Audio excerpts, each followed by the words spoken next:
Hi అండి. Paneer part 2 అండి. Palak paneer part 2. Oil అది వేగాక మసాలాలు చూపించిన విధంగా వేయించుకోవాలండి. నాకు ఎఫెక్ట్స్, ఎడిటింగ్స్ అవేం రావట్లేదండి. వీడియో రాదండి. అందుకే ఎలా చేస్తానో అలానే పెడుతున్నాను వీడియో.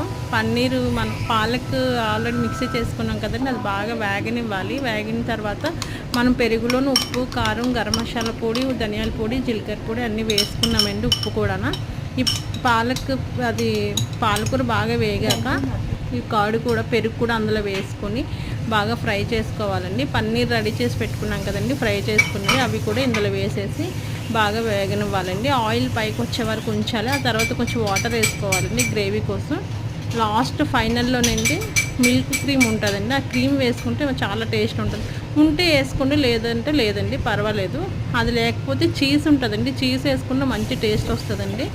రోటీల్లోకి, రైస్లోకి చాలా బాగుంటుందండి.